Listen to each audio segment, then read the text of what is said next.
Gente, eu vou entrevistar o Vaizinho, meu amigo do piano que toca.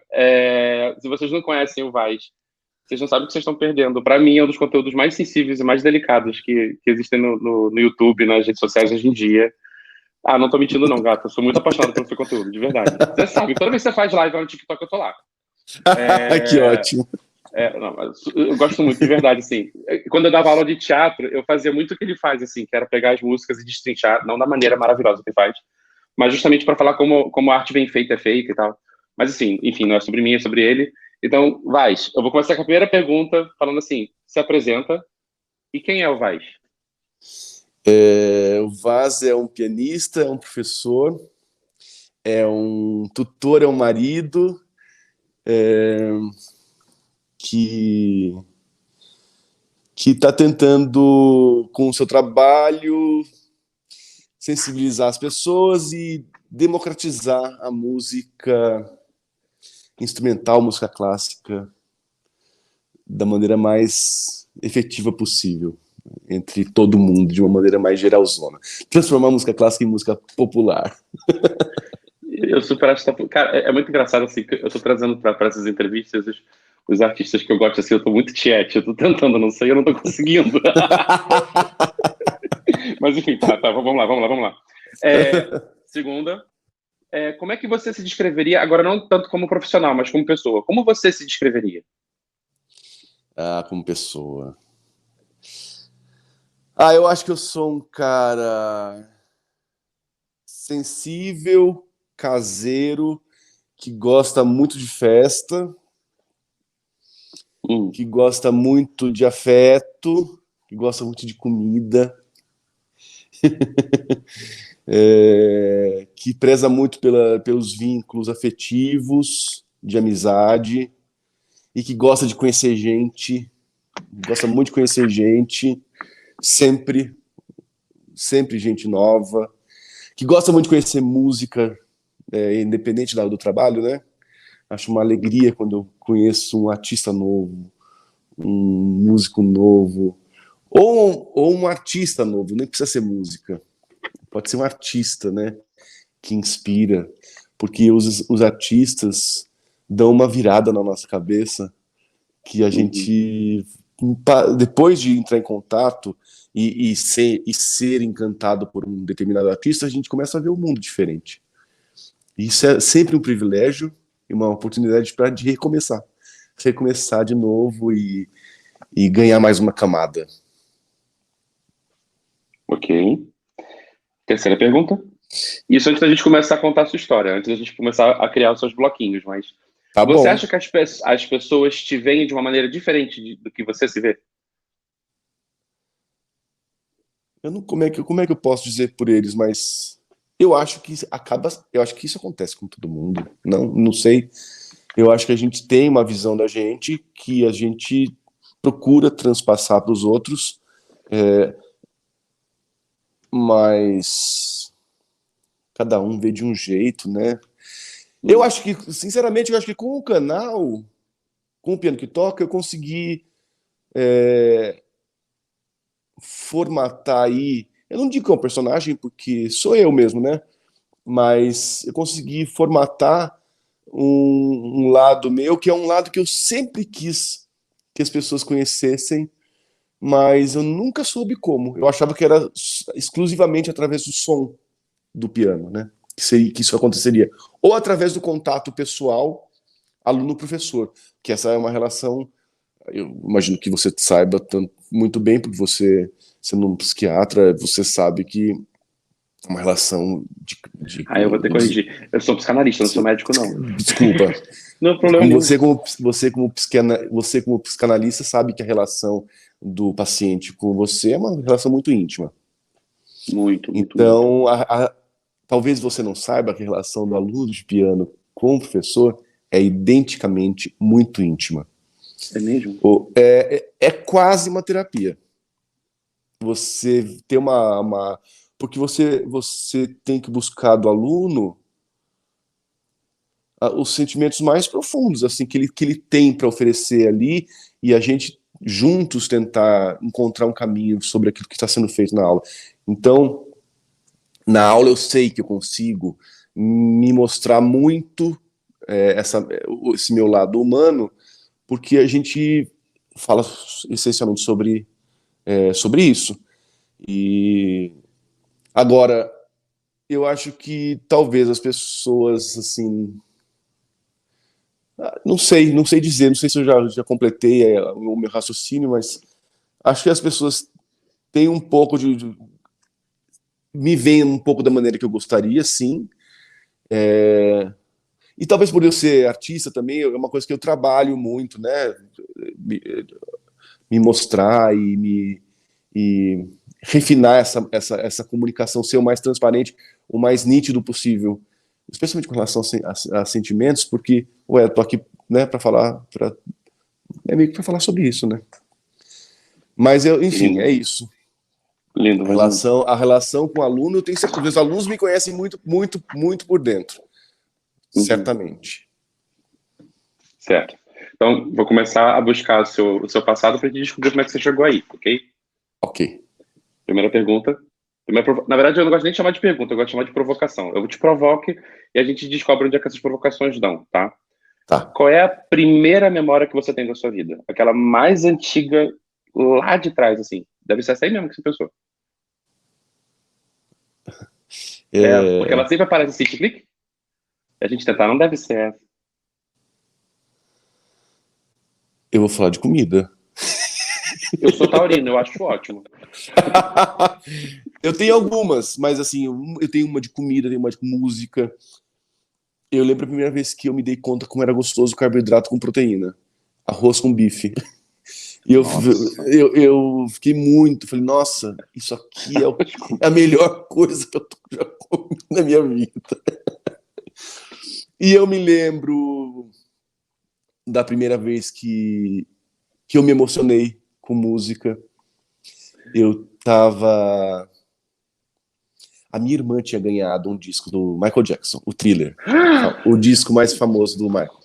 E eu aprendi sozinho. Se a minha irmã tem 3 anos a mais que eu, e isso aconteceu antes dos 4 anos de idade, porque com as 4 eu comecei a estudar piano. Então aos 3, 4 eu comecei a manipular o toca-discos, porque eu queria ouvir aquele disco que a minha irmã tinha ganhado. E eu aprendi a colocar e a minha mãe me viu emocionado ouvindo esse disco. Devia ser Billie Jean. Uhum. E ela me disse na hora, vou te colocar para fazer aula de piano. Eu acho que eu não me lembro de nada antes disso.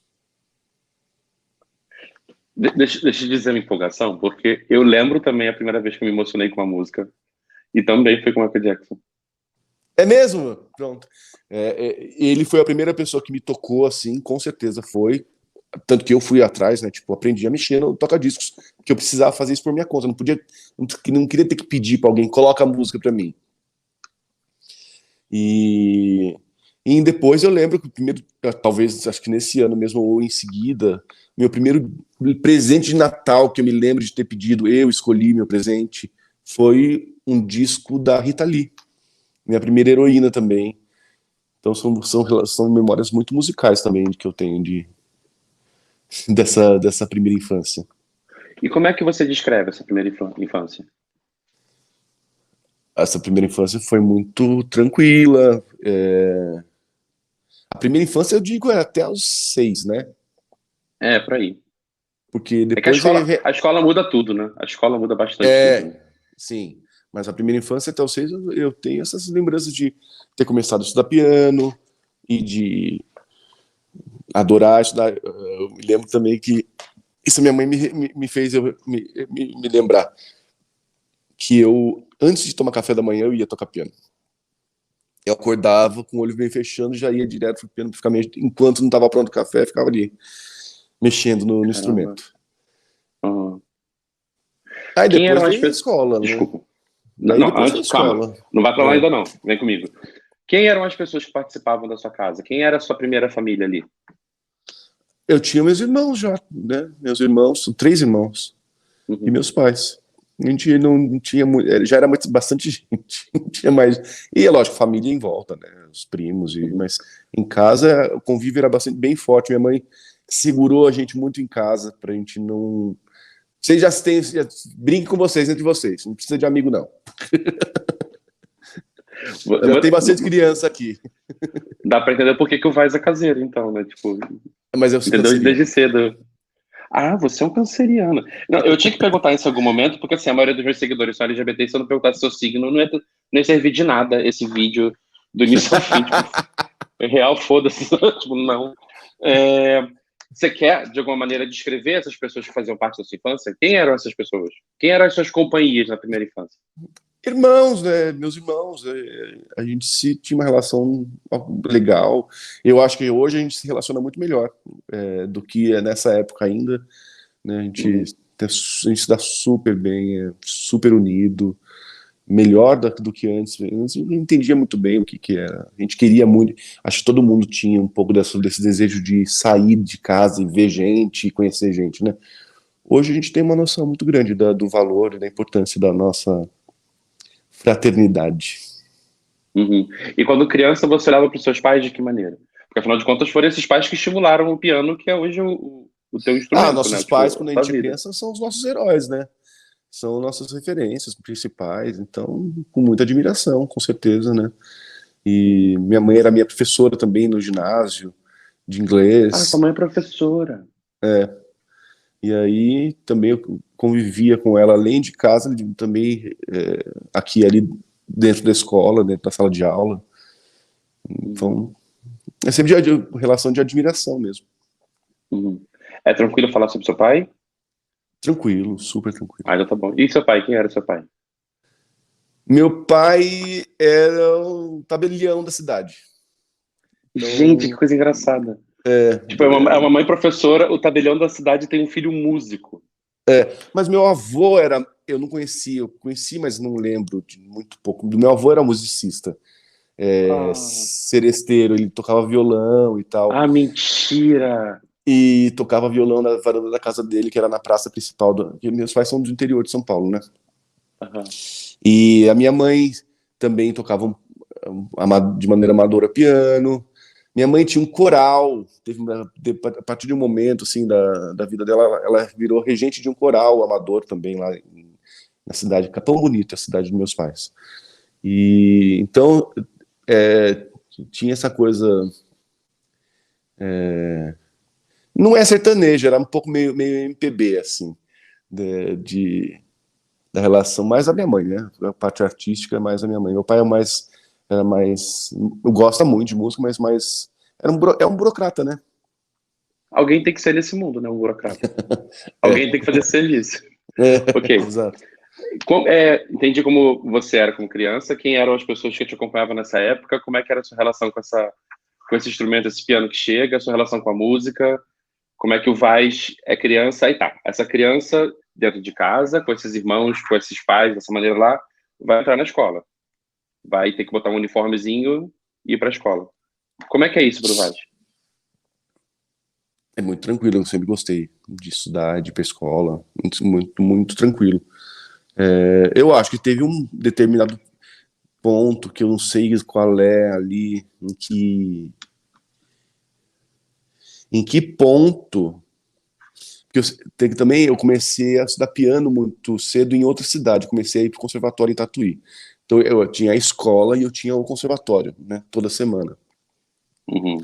Então eu não sei em que ponto, se foi ginásio, fim de ginásio, já o colégio, que começou o bullying, né? Natural para Ah, qualquer porra. gay do planeta, né?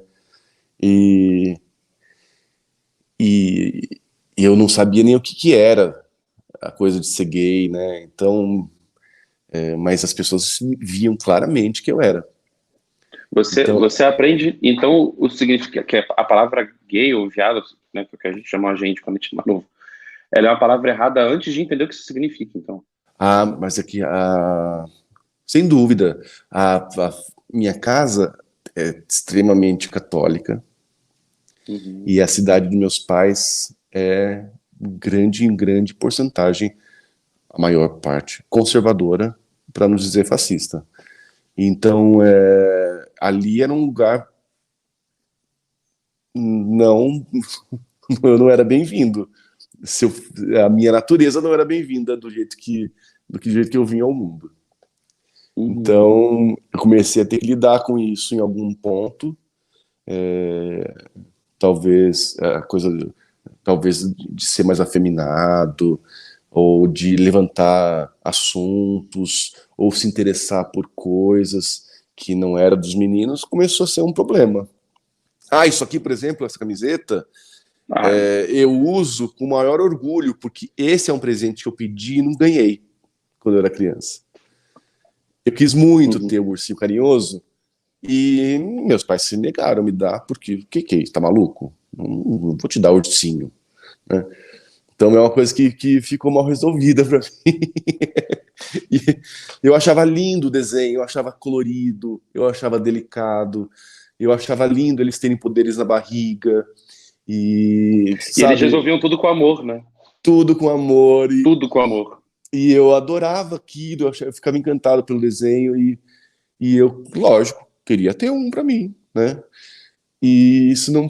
E assim, eu entendo meus pais hoje. Eles estavam tentando me proteger de alguma coisa que nem eu sabia o que era, e eles também não sabiam direito o que era, e não quiseram me dar. E aí a gente resolve isso depois, né? Mas é uma violência Uhum. que a criança sofre. E, e a palavra é essa mesmo. Não é outra, eu acho, né? Porque todo mundo pode ter o que quer, você não pode. Porque tá fora do lugar isso aí que você quer, Uhum. dentro do sistema que a gente está vivendo, isso aqui não faz sentido nenhum. Então você não pode. Todo mundo pode, mas você não. É dolorido, assim. E eu vou te ser muito sincero. Na clínica eu escuto esse tipo de história, tipo, 5, 6 vezes por dia. E é muito bizarro, assim, É, como coisas muito simples, tipo, o ursinho carinhoso, uma camisa do ursinho carinhoso causa uma dor enorme significa, lá na frente. na verdade, isso aqui não isso aqui é o não é a camiseta aqui, né, que causou foi o eu querer ter A tido, né? negativa. No fundo, isso Uhum. aqui é para mim a resposta, né? Usar isso aqui hoje é como a gente lida depois. Uhum. É muito bom também a gente saber que a gente consegue depois dar que o mundo dá voltas, que a gente consegue transformar as realidades, porque a gente consegue sim, né? Consegue. Transformar depois a nosso favor mesmo, independente do que tiver ao nosso lado, a gente vai ter um momento que você vai fazer as coisas do jeito que você quer. Ok. Deixa eu entender mais uma coisa, então. Aí tá. Esse menino, pianista, sensível, artista, filho dessa mulher e desse homem, que entra na escola e tá tudo bem até ele tratar, que tem uma mãe educadora. Eu vou te chamar de sensível, não só porque eu te conheço, mas pelo seu conteúdo, mas porque imagino que uma criança só chegou onde você tá aí hoje, se ela conseguir sentir as coisas que ela tá vivendo, né? Como é que foi o... Se você quiser falar sobre isso, tá? Senão a gente tira daqui. Cara, aos 10, 11 anos de idade, vai ter o despertar da puberdade e o corpo vai virar uma máquina. E aí tá, eu tenho uma pessoa sensível, uma escola, e tipo, oi, clique. Eu vou falar para Como é que você que foi? isso não foi, porque eu, de alguma maneira, eu não sei se eu bloqueei isso ou se eu atrasei isso ao máximo. Eu não deixei a puberdade vir de alguma maneira, eu impedi isso de acontecer enquanto eu estava naquela cidade. Eu entrei na faculdade sem ter pelo no peito, sem, não tinha nenhum pelo no peito. Eu era uma criança, um corpo de criança quando eu entrei na faculdade. Uma coisa muito bizarra, porque eu era super antenado, eu adorava assistir MTV, eu vivia, minha cabeça vivia já em São Paulo, eu queria muito morar aqui, sempre soube que eu queria morar aqui. Eu cheguei a fazer terapia, meus pais sacaram que tinha alguma coisa errada e me colocaram na terapia Ah, foi? quando eu tinha, sei lá, uns 13, 14 anos, 15, sei lá. Foi isso. Eu sou ruim com dados. Problema nenhum, mas como é que foi isso pra você? Eles identificaram em você, não? Tipo, porque você não pediu, né? É, Aí, tipo, vou eu te não botar na pedi. terapia. Ué, por quê? E aí eu vinha para meu pai me trazia todo sábado para São Paulo. Era um puta trampo. Para fazer um bate-volta, são 250 quilômetros de lá até aqui. E todo sábado eu vinha Eu trocava pouco com a terapeuta, mas eu adorava vir, porque eu vinha da cidade que eu queria morar. Então, mas eles sabiam por que eles estavam me colocando, eles já sacaram, né? Uma coisa violenta mesmo.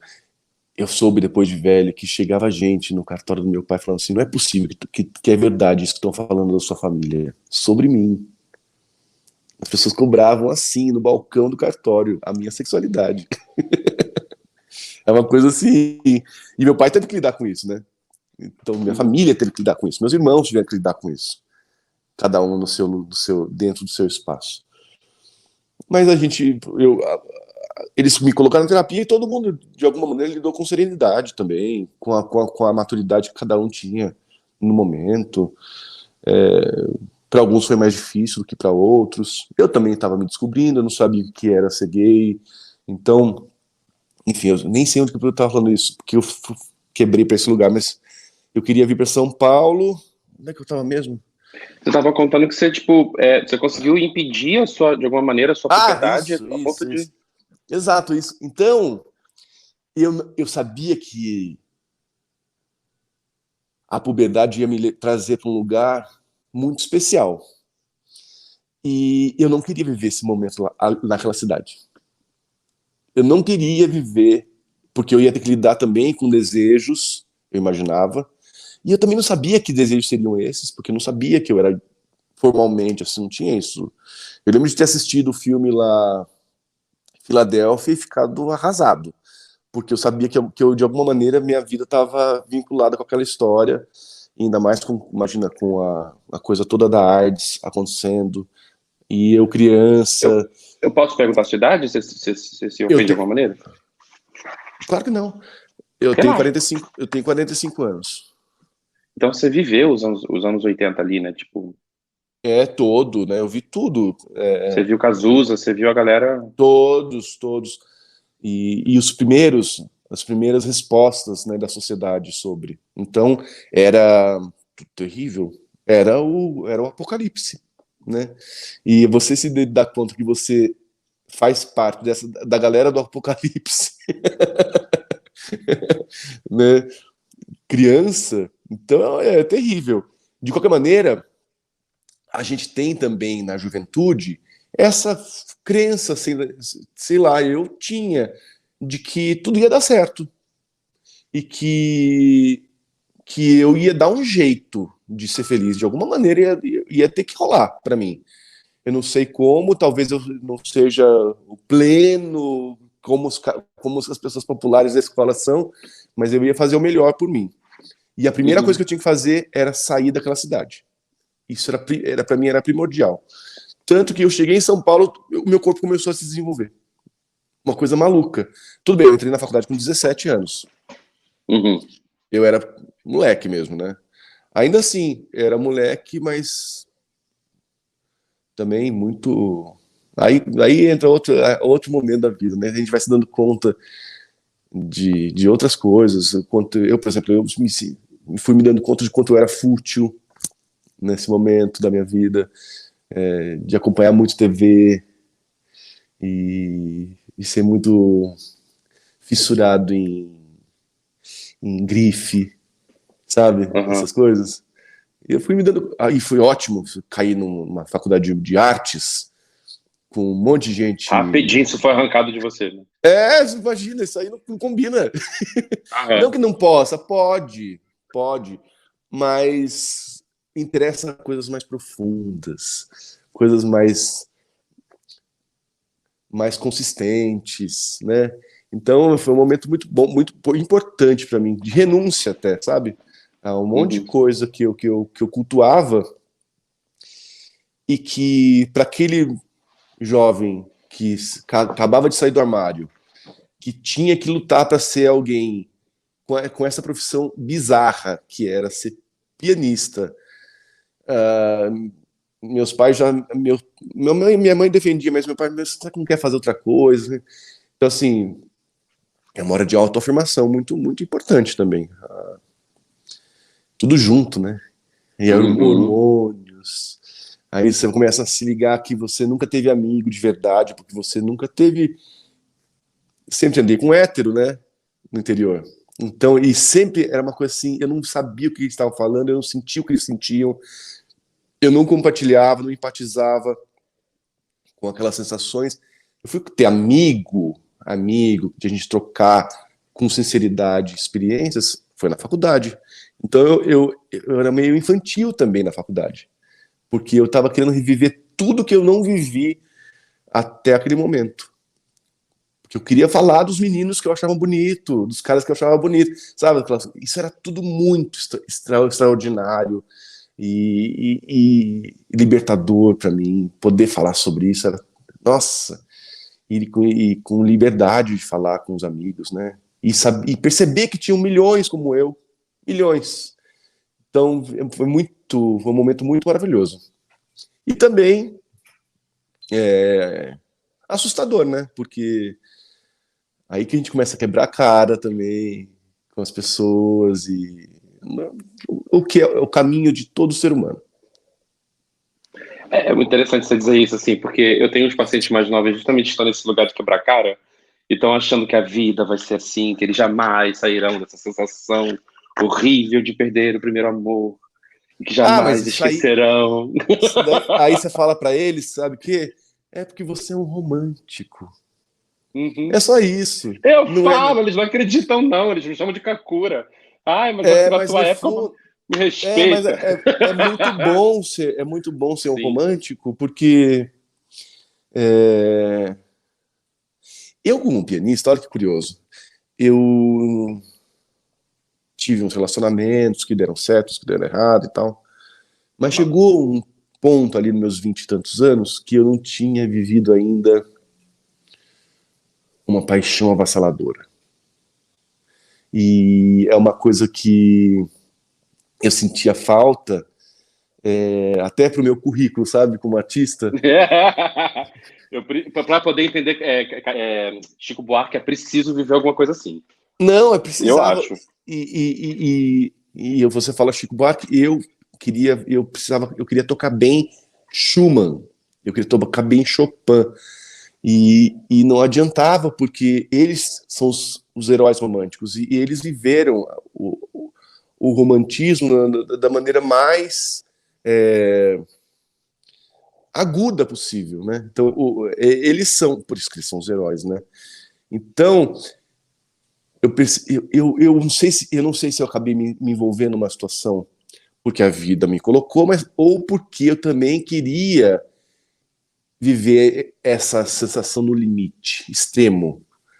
E justamente eu quebrei a cara, eu fiquei mal, eu diria que por anos, por causa de uma história, e foi a música que me acolheu. Porque aí eu ia tocar o meu Schumann, o meu Chopin, eu falava, só eles me entendem. Ninguém, não tenho amigo nenhum que seja capaz de me entender do jeito que Uhum. essas músicas que eu estou tocando me entendem. Então isso foi um momento de relacionamento comigo mesmo, né? Mas tudo com muito sofrimento. Eu sofri muito nesse momento, dos meus 20 e tantos anos. E, e eu me lembro uma vez maravilhoso, assim, essa história. Eu estava muito me sentindo abandonado e é, carente, muito carente. Uhum. E, e eu tinha uma boate que eu frequentava aqui na Fricaneca regularmente e tal. E enquanto isso, eu estava estudando meus piano, fazendo meus concursos de música, que sempre mantive ali a minha produção em ordem, porque alguma coisa tem que funcionar, né, na vida. Então, que seja o lado do trabalho. Uhum. E eu me lembro que eu descobri uma obra do Schumann chamada Kreisleriana. E era uma coisa assim muito acima da minha capacidade técnica e artística. É um monumento Pronto. romântico, uma coisa assim Um muito. desejo e um desafio ao mesmo tempo. Fudeu. É agora. Não, e assim, alguém para eu conquistar, né? Se eu não Correto. consigo os caras, eu vou conquistar a Kreisleriana, então. E eu me vi contando que eu tinha que eu tinha encontrado essa música para um cara na boate. E eu me percebi contando para ele, imagino, tentando falar sobre uma música clássica. Um cara aleatório, bêbado numa Num boate. cara, exatamente, no meio da noite. E eu me lembro que meu olho brilhava enquanto eu tentava falar sobre isso. Como se eu tivesse apaixonado por alguém. Porque tava. E por que eu tava? Tava. Você super tava. E ela me salvou, ela me tirou daquele lugar que eu tava já empacado há anos, de uma paixão platônica que não... Platônica não, porque ela tinha rolado e depois parou de rolar. Uma paixão mal resolvida. Então, quem que me tirou desse lugar? A música. Me salvou. Me salvou mesmo. E a partir daí eu comecei Mas a gente não pode ser amigo, não. minha... A gente não pode ser amigo, não, eu acho. Viado. Eu tô aqui segurando a meia hora já. Mas é legal isso. Ai, cara, é porque, nossa, é muito bonito. Eu me emociono mesmo, eu lembro disso, porque foi muito importante pra mim. Foi muito Dá pra importante sentir mesmo. a paixão com que você fala das coisas, assim, dá pra transmitir. Olha que a gente tá, tipo, a 11 horas de avião de distância. E falar em 11 horas de avião de distância, eu tô esperando a hora que o senhor vai vir pra cá ficar aqui em casa. Eu sou marido. Eu quero ver. E o pior é que a gente comprou passagem, a gente vai em outubro, mas não é pra ir. De repente a gente se encontra em um dos lugares que a gente tá pensando em ir. Vamos ver, depois a gente conversa. Mas tá. Então você me explicou um pouco dessa universidade, desses momentos, dessas vivências e tudo mais. Você se mudou então para São Paulo. Uhum. O que acontece depois disso, então? E aí? Formado, morando na cidade que desejava, com a sexualidade ali entendida naquele tempo? Não, desimpedida, né? Desimpedida, claro. Desimpedida a partir daí. Excelente palavra. Eu acabei me relacionando comecei a namorar um cara muito mais velho que eu, que hoje é um grande amigo, e eu me mudei, fui morar com ele no ponto aí dos meus 20 anos. Você casou! Eu casei super novinho, com um cara tipo quase 20 anos mais velho que eu. E... O meu primeiro namorado tinha 16 anos a mais que eu. E é mais interessante que esse ano eu fiz a idade que ele tinha quando a gente se conheceu, né? Eu mandei a mensagem pra ele. Quando eu fiz a idade que ele tinha quando a gente se conheceu, eu fui falar com ele. Falei, você sabe quantos anos eu tenho agora? Foi legal, quando aconteceu a mesma coisa. Uhum. E foi super legal. Ele também, eu já tinha um suporte da minha família, mas aí, bom, para eu ir morar com ele, eu não preciso dizer que eu rompi com a minha família. Meus pais não aceitaram de jeito nenhum. Aquilo foi assim, o fim. Eu rompi com a minha família para morar com ele. Mas daí uma hora também não deu mais certo, eu voltei para casa. Para casa dos seus pais? Aí, não, meus pais não. Para sua casa, né? Você montou aqui em São Paulo. Tá. São Paulo. Não sei, voltei para minha casa. Né? Que eu morava antes de ter esse namoro. Sim. E não, nunca mais morei com meus pais. E foi muito importante isso, né? Para mim, pelo menos. Não é para mim isso de adoro meus pais, quero estar com eles sempre, mas morar, acho que canceriano tem muito de ter o seu canto e quanto antes. Acho que sim. Você quer montar a sua família, né? Exato. E os amigos fazem parte dessa família, eu acho. Os bons amigos. Chegar lá. Eu vou te levar lá. Já. Acho que os 20 anos foi ainda, eu acho que foi a minha extensão da minha adolescência que eu não tinha vivido. Eu acho que como eu atrasei até o corpo desenvolver, eu atrasei também as experiências. Então eu acho que eu vivi um monte de coisa estruturante de aprendizado, inclusive os desamores. Tudo atrasado. Então, dos 20 aos 30, eu me lembro quando eu penso em mim, dos 20 aos 30, eu penso num cara super imaturo. Que a gente acha que a gente é o dono do mundo, que a gente sabe, mas olhando para trás hoje, eu era um cara muito imaturo. Muito imaturo. Mas uma coisa muito importante, eu trabalhei o tempo todo nesse período. Eu nunca deixei de trabalhar, nunca deixei que isso confundisse porque eu precisava trabalhar para eu ser independente aqui em São Paulo. Eu não podia jamais pensar que eu voltaria para casa dos meus pais. Isso é muito Então, importante. isso é muito importante ter o foco ali. Eu posso estar desgraçado na minha vida emocional, mas o meu trabalho vai permanecer. Eu vou trabalhar seriamente, porque eu preciso ir. Isso é uma coluna de sustentação do meu ser. Eu preciso Da vida disso, independente, né? A da vida minha vida. independente precisa do dinheiro. Preciso do dinheiro, praticidade e dessa eu não abro mão. Uhum. Aí eu acho que comecei a ganhar maturidade a partir dos 30. Mas você falou, eu não Comecei, parava de trabalhar. Você trabalhava com o quê, exatamente? Que coisa de trabalho você fazia? fiz vários trabalhos, Imagina. desde tocar em igreja para ter Casamento? algum dinheiro. Pior, pior, Tipo, na em missa? culto, isso. Esse até o lugar mais maluco que eu já Vai, trabalhei foi isso. Mas vai. eu não tinha Você não podia dinheiro. estar ali, vai. Exato, eu precisava fazer alguma coisa. Mas aí eu fazia concurso de piano, eu trabalhava em musical, comecei. O concurso me deu prestígio, que daí eu Aham. ganhei alguns concursos, me deu prestígio. Aí eu fui fazer teste para musical, comecei a fazer musical. Isso aí me manteve por um bom tempo, ganhando dinheiro bom, até que lá pelos 27, 28 anos, comecei a trabalhar numa escola para criança aqui em São Paulo, chamada EMIA, crianças de 5 a 12 anos. E eu fiquei nessa escola por 18 anos. Eu saí dessa escola ano passado.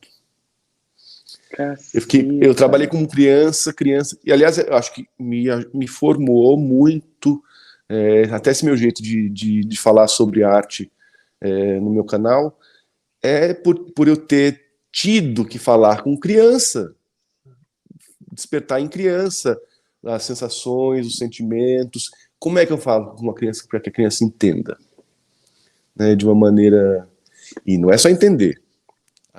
O professor tem o dever, professor de arte, né, de inspirar. Então, como é que eu inspiro uma criança? Né? Como é que eu faço uma criança se apaixonar pelo piano? Como é que eu faço uma criança querer estudar piano? E depois que ela está estudando, que ela estude, que ela não abandone o piano. Né? Então, é muito importante esse período. E a escola é uma escola extraordinária aqui de São Paulo, chama EMIA. Então, a criança tem aula com música, tem aula de música, artes visuais, dança e teatro. Tudo ao mesmo tempo.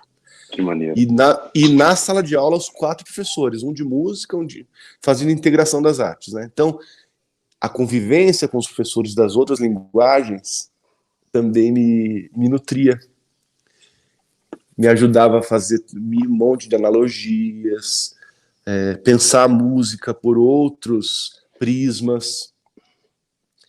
Então, é uma convivência muito rica para mim, enquanto profissional e enquanto artista também. Ok. Não, é que eu lembrei de um vídeo seu, que acho que um seguidor seu fez uma pergunta que, eu tenho 30 e poucos anos, tenho 40 anos, alguma coisa, eu não posso começar a aprender piano? E aí, eu lembro da tua resposta, que era tão verdadeira, assim, tipo, claro que dá! E aí quando você fala, eu dei aula para crianças de 3 a 4 anos por tantos anos, agora eu tenho total certeza que é claro que dá. Porque as pessoas duvidam, e também tem muito tabu com piano, né? Piano e violino, só se for com criança. O que parece que é uma coisa. O piano é um instrumento muito extraordinário e você poder tocar uma melodia que seja, uma sequência de nota, é uma vivência tão profunda na alma da gente que eu acho que tatua a nossa alma. Especialmente se for uma melodia de uma música que você gosta. Então, para você viver isso, você não precisa de muito. Você não precisa almejar ser o. Para tocar uma melodia, basta você estar aberto a querer aprender. E essa experiência a gente pode fazer em qualquer momento da vida. Ter essa experiência a gente pode ter em qualquer momento da vida. Então, hoje em dia que a gente tem acesso à informação tão, né, tão abundante, se você tem esse interesse pela música e pelo instrumento, você tem que ir atrás. Você tem que ir atrás, porque é um direito. eu acho. Um direito de todo mundo. Então, eu te odeio, Vaz. Estamos indo meio que pro fim, assim, mas bom, você expõe nas redes sociais pouquíssima coisa da sua vida pessoal, assim, mas você é um homem casado e tudo mais. Eu queria perguntar como é que vocês se conheceram, como é que foi isso e tal. Ele é lindo! O Felipe é uma Ele é iguaria. Ele é gatão, o gatão. Felipe é um urso clássico, né? Clássico, mano. Parece aqueles ursos de revista da década de 80, né? Tu mandou trazer, não mandou? Fala a verdade. Tu importou aquele ali. Não tem no Brasil, não. Não tem. Ele é mesmo. Ele é um clássico. A gente se conheceu por aplicativo de relacionamento. Igual eu e o Léo. Eu e o Léo também. Acho que muitos, né? E eu vinha de relações longas e eu estava muito curioso em viver esse negócio de aplicativo. Que eu vinha de namoro, e aí quando surgiu o aplicativo, eu não podia ter, porque eu estava namorando, né? Então eu acabei usando e conheci o Felipe. Isso já tem 8 anos. Caramba. A gente se conheceu no dia 25 ou 26. Olha, eu sou péssimo com isso. E... De dezembro. Não, acho que é 26 mesmo. Mentira! 26 de dezembro, porque eu volto do interior no dia 25 sempre, que eu tô com meus pais para almoçar. Então, exatamente, foi dia 26 de dezembro. Aí, a gente acho que tinha se... Não sei se a gente tinha se falado, a gente se falou e ele se encontrou aqui na esquina de casa, que tinha um Starbucks. Então, ele morava numa rua perto e a gente veio assim para se encontrar na esquina. E a gente foi tomar um negócio de Starbucks para conversar. E é bonitinho que a gente, todo dia 26, a gente faz isso de novo. De se encontrar lá. Nos dois últimos anos, porque também o Felipe passava o Natal com a família dele, eu com a minha, daí a gente se Tinha um via encontro, depois, né? Mas aí, de 2 anos para cá, o Felipe tem passado o Natal comigo, então a gente vai junto agora, pra esquina. Não precisa mais fazer esse desencontro para ver esse encontro novamente, né?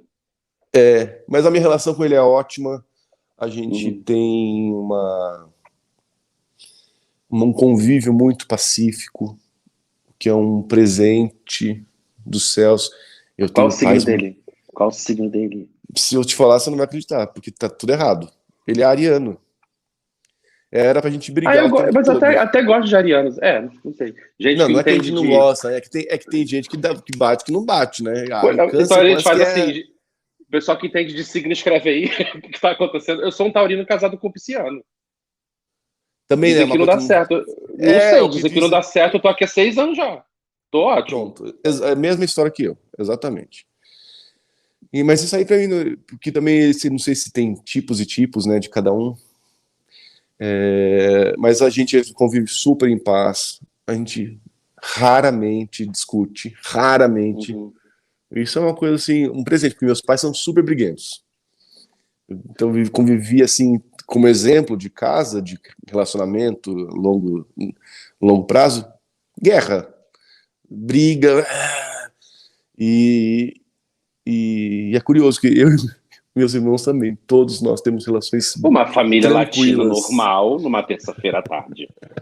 A Não, eu família digo que meus brasileira. irmãos também preferiram relações mais serenas com os seus companheiros, Claro. maridos e mulheres, porque meus pais brigam muito. Então a gente fala, não, esse aí eu não quero pra mim. Desse jeito. Então, mas isso também, vou falar que é um privilégio, porque a gente escolhe as relações, mas também, às vezes, é o momento da vida, né? Nem sempre foi assim para mim. Eu pude escolher, a maturidade me trouxe isso, né? Escolher, depois de ter alguns relacionamentos, escolher um assim, né? Não é uma coisa que veio pronta na minha cabeça, que gostaria, mas é uma coisa que a gente vai maturando e vai pensando com o tempo, olha, talvez fosse melhor. Mas eu acho que o mais importante foi ter visto no Felipe essa oportunidade de viver isso, né? De cara,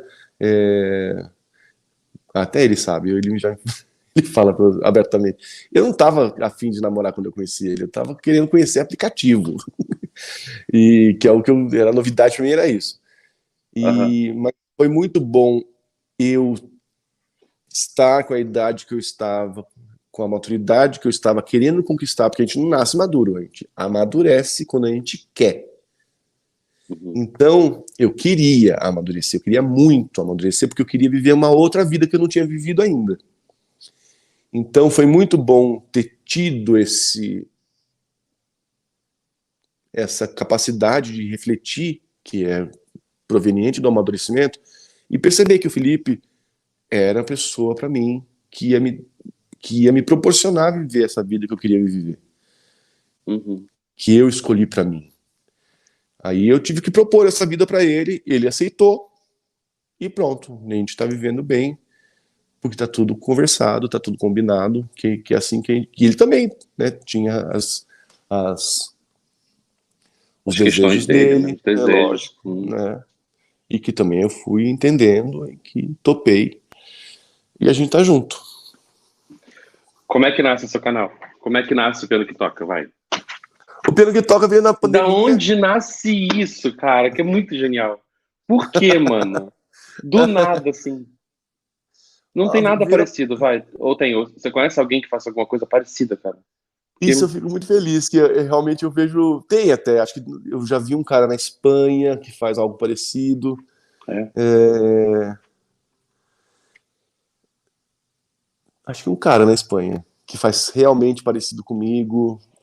Isso é muito legal, porque a internet é um lugar de tanta. Difícil conseguir ter um conteúdo original, né? E eu fico muito feliz de ter criado uma linguagem, né? Isso eu acho que é o Sim. maior trunfo, a conquista maior é essa, ter criado uma linguagem e saber que eu estou construindo um conteúdo diariamente original. Lógico que tem inspirações, né? Eu me inspiro aqui e ali, né? Mas eu sei que o conteúdo é original e fico feliz demais de perceber que eu estou emocionando as pessoas. Isso é o que esse é o maior presente que a vida podia ter me dado. Maior de todos. É o que eu queria desde o começo, quando eu decidi ser músico, porque eu me sentia emocionado com a música, eu queria devolver isso para as pessoas. E era muito legal, ser pianista é muito legal, porque se você consegue encontrar sua voz no instrumento, você começa a contar suas histórias. Só que o problema da música clássica é que as histórias, as pessoas às vezes não estão prontas para ouvir. Às vezes os discursos são longos, as histórias são longas, são complexas. Então tem tanto músico maravilhoso sendo pouco ouvido, sabe? Especialmente da música clássica, especialmente. Então, eu mesmo consegui.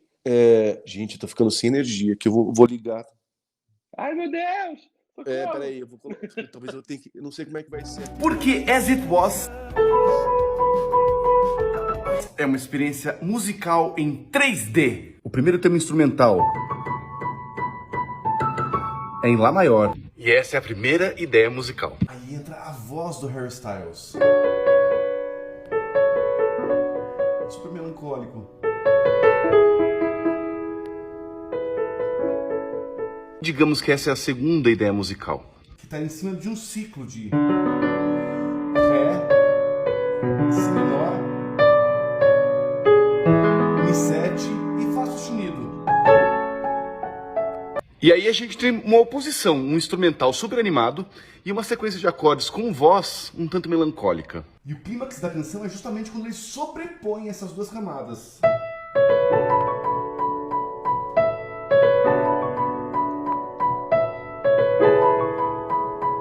E é nessa hora que a letra está cantando justamente o nome da música, As It Was, como as coisas eram.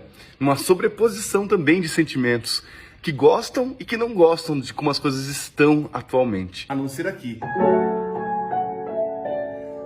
Porque aqui é um acorde de sétima maior, que tem em si a melancolia misturada com a vivacidade. E o ser humano é suficientemente complexo para conviver com diferentes camadas de sentimentos simultaneamente. Pronto, não corremos mais risco Pronto. nenhum. Ok. Tava falando do piano que toca, né? Uhum. Então, eu tava na pandemia e um outro pianista chamado, amigo meu de mestrado, ótimo pianista, Éder Giaretta. A gente estudou junto, depois Não, a deixa gente eu estudou escrever junto aqui lá. pra botar. Ele tem hashtag, essas coisas assim? Éder? Éder Giaretta. Tá. Professor de piano também. E o Éder, super pianista, ele criou um curso online de piano. E na pandemia eu estava tentando me movimentar, fazer coisas aqui, comecei a fazer umas lives lá no Facebook. E uns workshops também, falando um pouco sobre o meu trabalho né, como professor. E ele veio assistir. E ele estava super bombando. Nossa, todo mundo adorava, porque ele começou a entregar muito conteúdo. Era uma coisa nova. Há uns, sei lá, 4 anos atrás, 5 anos atrás. Entregar conteúdo. Eu não sabia que servia para isso, Instagram, não sabia nada. Para mim, Instagram era só para mostrar fotos de quando você vai viajar. Uhum. E nunca gostei muito do Instagram também, porque eu nunca fui o cara da foto. Eu sou o cara do som, né? Do movimento, E aí, ele veio assistir uma live minha e falou: Meu, você tem que ter um curso, porque você tem muito material, você tem muita experiência como professor, você tem que ter um curso. E eu acreditei nele, fiquei muito feliz de ele ter me alertado sobre isso, e eu resolvi investir em gravar um curso. E para eu divulgar esse curso de iniciação, eu precisava um canal, que não podia ser o meu canal, né? Precisava de um nome de fantasia, eu precisava de um lugar para falar sobre isso. E eu super acreditei, o Felipe me incentivou também, e aí a gente criou o Piano que Toca, e eu fui pro TikTok, que era uma coisa muito nova, isso há 2 anos atrás, 2 anos e meio já atrás, uma coisa muito nova, e eu achei muito bom, porque no TikTok eu podia experimentar, fazer coisas que eu não faria na frente dos meus amigos músicos. Eles não estavam lá com certeza. Não estavam com certeza, né? E muitos ainda nem estão, porque né, é avesso a tudo, né, que se pensa sobre ser um pianista sério. Então, foi ótimo. Eu comecei a viralizar por umas bobagens que eu nem sabia por quê. Imagina, a primeira vez, eu estava tentando explicar uma melodia, quando eu filmei minha mão assim pro piano, e viralizou porque parecia que eu estava fazendo isso pro piano. É muita Mas cara bobagem. de TikTok, esse tipo de coisa. Exato.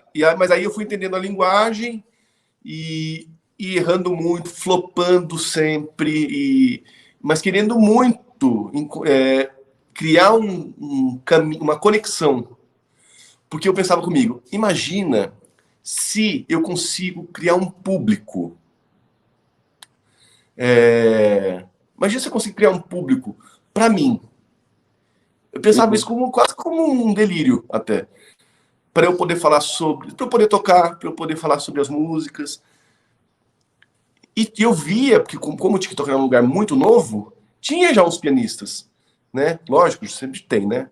Mas que o conteúdo, eu falava, esse conteúdo podia ser melhor, né? Eu podia fazer um conteúdo melhor que esse. Né? Eu vi uns gringos, pianista gringo fazendo sucesso, já com muitos seguidores. Se eles podem, eu também posso. E aí, nessa crença, sempre tive essa crença muito firme, assim, não é possível, tive certeza sempre.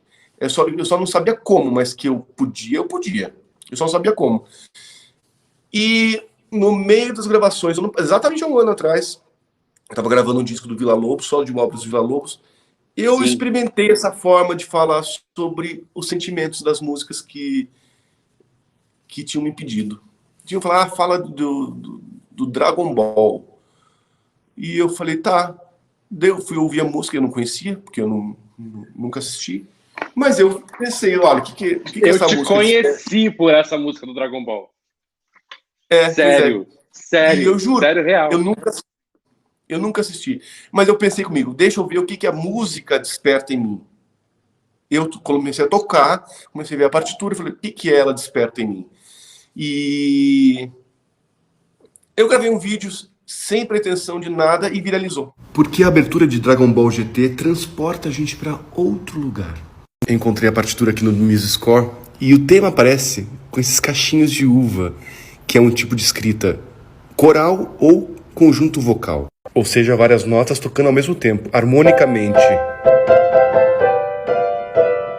Na versão original, no começo, tem várias vozes cantando ao mesmo tempo. Isso é para dar uma sensação de galera, de turma, de comunidade para a música.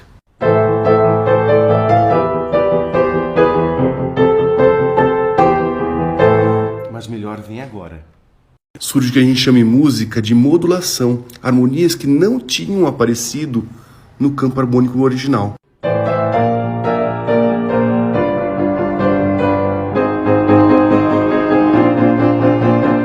A modulação serve para transportar a gente para outro lugar, como se de repente a gente fosse arremessado para cima das nuvens. Para depois voltar para o lugar de onde a gente partiu. Esse que você deve ter visto, Foi o Sorriso né? Resplandecente, não foi? Exatamente, exatamente. Cara, eu passei, 3 dias cantando essa música o dia inteiro. O Leonardo ficou enlouquecido. Ai, que ótimo. Porque tu me despertou, aquela memória lá de trás. E, cara, essa música é incrível. Ela me emociona horrores. E ela ela tem 3 vocais super agudos, super deliciosos de cantar. E, caraca, pra quê? Exato. Pra quê? Não, que delícia. Muita gente casa com essa música aqui no Brasil. Você sabe disso? É música de casamento. Eu vi uma versão de piano linda, linda, linda, linda do rapaz. Eu fiquei apaixonado. Eu até mandei mensagem pra ele e tal. Eu assisti uma live sua há pouco tempo atrás e é muito interessante que, assim, você assiste de um cantor qualquer coisa, ele tem, sei lá, 40 músicas, são 3 álbuns, só 2 álbuns e tal. A tua live é insuportável, porque, assim, gente, sugere uma música, cara, é qualquer coisa que existe no planeta. Não, é porque o pessoal sugere, assim, tema do Cavalo de Fogo, toca Chopin, toca uma da Ivete. Mano, eu falei assim, mano, o Vaz. Não, sério, eu assisto assim com certo sadismo. Eu falei, sai dessa, vai lá, escolhe uma, vai lá. Porque, mano, não tem limite, é ótimo. Porque com o teu piano você pega a partitura no teu iPad e vai. É muito legal. Eu posso dizer com segurança que, por exemplo, eu não sou um jazzista. Eu não sou. A linguagem do jazz, para mim, é uma linguagem que eu até faço, mas o jazzista se incomodaria de me ver dizendo que eu sou jazzista, porque eu não sou. Mas, de qualquer maneira, a música popular, que é essa música que a gente nasceu ouvindo, cresceu ouvindo, essa eu sei que eu posso dar conta, e ela contempla muita gente, contempla os desejos de muita gente. Então, eu acho que isso ajuda muito o canal, porque as nossas primeiras emoções com a música são o que está aqui na frente, né? São o jogo de videogame que a gente jogou, o anime que a gente assistiu, o desenho animado, o filme que a gente assistiu. Não tem como ser diferente. E essas músicas determinam demais a nossa... São os arquétipos, né? Elas viram arquétipos pra gente, né? Muito importantes, assim. Tipo... Eu me lembro até... E não é só de música, é estético. São colunas que nos edificam esteticamente, assim. Eu lembro que quando eu fiz um aplicativo quando eu tinha exatamente 10 anos atrás. Meu primeiro álbum de piano solo eu lancei como um aplicativo. Antes de existir o Spotify, Apple Music, porque a Bjork tinha feito um aplicativo, um álbum, eu falei, eu também quero fazer, e eu consegui produzir. Mas ela é louca, você foi atrás dela. Hã? Ela é louca, aí você decidiu ir atrás dela. Tu achou assim, não, vai, caraca. Sabe por quê? Porque eu já estava interessado que as pessoas ouvissem o que eu tava... É aquela coisa que eu estava te falando antes. O que eu faço, o que o pianista clássico faz, é muito depurado, é muito sofisticado. E eu pensei comigo, se está num aplicativo, vai interessar possivelmente gente mais jovem. E vai fazer com que pessoas mais jovens queiram ouvir essa música. Só que está numa plataforma diferente. Né? Então isso me interessava. Então já era eu tentando chegar nas pessoas mais jovens para falar sobre música e música clássica. Sim. Então eu tô coroando essa história desses meus desejos, todos com o piano que toca. Mas eu sempre tive essa vontade. Mas eu estava falando do aplicativo porque o ambiente do aplicativo todo, se você clicava numa música, ela acendia. Ela acendia, né? E ela era um portal para o conteúdo daquela música. Partituras, depoimentos, gravações, Que maneiro. sobre cada música era um portal. Mas eu queria que ela brilhasse, e eu lembro que eu falei com o programador, eu quero que ela acenda igual o nome da She-Ra. Quando ela ficava toda pipocando de luz, assim.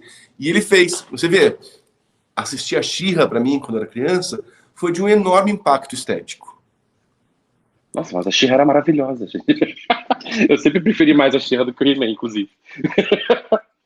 Exato. Era muito maravilhoso. É muita coisa, é muito legal. Tá, vou precisar ir pro fim. São três provocações que eu sempre vou fazer no final. Você responde da maneira que você quiser e como você quiser, mesmo, assim, da maneira que você desejar. Você acha que ser LGBT, ele contribui ou tempera, de alguma maneira, a profissão que você tem? Não deveria, necessariamente, né? Porque a música é universal e não tem gênero, a priori, né? A gente tem que pensar a música de maneira abstrata. Eu acho que ser LGBT me traz vivências que o hétero não tem. Me traz dores, alegrias e dores, mas principalmente dores que vão me tornar singular. Eu acho que isso vai moldar de alguma maneira, vai trazer uma carga. Por exemplo, imagina o Tchaikovsky, que é tido como um dos maiores compositores da história da música. Ele é um gay que não pôde assumir. A música dele é carregada desse sofrimento. Até hoje, na Rússia não aceitam que fale que ele é gay, que ele era gay. Apesar de cartas escritas à mão dele, dizendo, isso não tá certo, que eu tô vivendo, eu tô sendo impedido. Não tem como desvincular esse impedimento de viver a vida que ele teve da produção artística dele. Você Não identifica essa dor na obra dele, assim? Na música dele? Sofrida pra caramba, ultra romântica. É lógico que sim. É daquilo que você quis ter e não pôde. Ele morreu sem poder ser quem ele era. Uhum. Quem ele queria ser, pelo menos. Terrível. Terrível. Violento. Né? Teve que casar com uma mulher. Aliás, saiu um filme sobre isso, eu preciso assistir. Violento para eles dois, né, por fim. Pois é. Para todo mundo. E de pensar que a Rússia continua no mesmo lugar. 150 anos depois, né? Enfim. Adoro a sua resposta. E eu imaginei que seria por aí, porque é bem isso, né? Quando a gente não precisa fazer parte dessa heteronormatividade, né? De haja assim, faça assim, pense assim, fica tão mais fácil voar, né? Porque as abre. É claro. Então eu acho que a gente acaba tendo esses traços diferentes, né? A gente não é igual. E não é por causa da sexualidade, é por causa das condições que a gente é obrigado a viver. Segunda provocação, ou penúltima provocação. Como é que você acha que a história que você contou para mim faz você chegar onde você tá? Como é que você acha que, se é que você acha, é que a história que você me contou cria e provoca e faz o Vai ser quem ele é hoje? Ui. É amplo isso, né? Uhum. Eu acho que assim, eu sempre tive um pulso firme com o trabalho, com aquilo que eu já te disse. Que me deu sustentação para eu estar aqui. Mas só isso não ia me tornar digamos, esse personagem, né? Que eu tô misturando agora um pouco o cara do piano que toca com o cara, com o Antônio mesmo, né? Mas eu acho que, de qualquer maneira, essa parte que eu acho que é a mais preciosa, que é a da sensibilidade, sempre teve em mim. Então, não é uma coisa que eu... É lógico, a gente vai lapidando durante a vida. Mas sempre teve em mim. Então, eu cuidar desse lugar, cuidar desse aspecto, desse traço sensível, e nutrir esse lugar da sensibilidade, acho que me traz até aqui. E eu consigo nutrir trabalhando também, nunca abandonando a minha pesquisa na música, no repertório. Eu nunca deixei de estar aprendendo uma música nova, desde que me conheço por gente. Porque é essa constância de pesquisa, de repertório, de viver personagens, né? A gente não fala isso na música, a gente fala intérprete, né? Mas quando um ator fala que fez um papel, fulano viveu o tal personagem. Viveu. Então, acho que tocar tem que ser também eu viver aquela história, aquele personagem. A gente nem fala personagem em música, mas eu falo. Porque é importante a gente ter isso bem delineado na nossa imaginação. Então, isso aí é nutrir. É nutrir o tempo todo, nunca abandonar e nunca parar de ser curioso também, né? Querer conhecer coisas novas, novos artistas, novas músicas. Que aí sim a gente continua com a roda rodando. Se a gente achar que em algum momento que a gente já sabe tudo, parou. A roda parou. Acho que isso. Lindo. Por fim, como é que você está lançando os seus olhares para o futuro? Se é que você está lançando esses olhares para o futuro? Lógico que eu estou sempre. Sempre estou, porque é isso que me move. Pensar o que eu posso estar fazendo me move. Se eu não pensar, eu parei. Por que eu vou fazer alguma coisa se eu nem sei o que eu estou almejando? Uhum. Então, eu gosto de imaginar muito sempre que eu espero estar fazendo uma coisa que eu nem imagino que eu esteja fazendo, que possa ser daqui 5 anos. Eu sempre gosto disso, de 5, 10 anos. Espero que eu esteja fazendo uma coisa absolutamente impensável para mim hoje. Nova, surpreendente, porque é o que eu estou vivendo hoje. Porque um dia eu pensei assim. Uhum. Um dia eu pensei que eu podia estar fazendo uma coisa impensável. Eu estou vivendo isso hoje. Então eu quero continuar pensando isso hoje para estar vivendo em outro lugar, talvez até com outra tribo, com outras, sei lá o quê, mas tocando um tipo de música que eu nunca imaginei, experimentando a arte e experimentando especialmente as relações humanas, né? A troca de uma maneira que eu nunca imaginei também, mas sempre me relacionando com as pessoas, se possível, transformando as pessoas, emocionando as pessoas. Eu acho aí eu vou ficar sempre muito feliz, seja no conteúdo digital, seja na aula particular de piano, seja onde for que eu esteja nesse lugar aí de transformação da minha e das pessoas. Vaizinho, obrigado. Muito obrigado mesmo. Mas eu vou fazer o seguinte, quem já me contratou e fica como psicanalista e tal, sabe que eu termino as minhas sessões, eu sei que essa não é uma análise, né, é uma entrevista, mas acho que vai fazer muito sentido eu fazer essa pergunta para você, que eu sempre termino as minhas sessões perguntando assim, e aí, como é que você está se sentindo agora? Deixa eu saber o que você está pensando, para eu saber como é que eu vou te deixar. Para eu saber onde é que você está, para eu saber como é que, quando a gente se despedir, para eu saber onde é que você está, né? Eu queria saber como é que você está se sentindo. Você de poder falar, né, revisitar sensações, emoções, né, lá do fundo do baú, é gostoso também, né? E depois disso, ver o tamanho da trajetória que a gente tem até aqui. Enorme, Vaizinho. Enorme, né? Cara. E a gente falou de uns momentos, né? E já é enorme. E estou muito feliz de estar com você também. Gato, que bom. Já tem muito tempo que a gente estava tentando, né? E vou conhecer vocês pessoalmente. Só quero ver. Gato, obrigado. Muito obrigado mesmo, de verdade.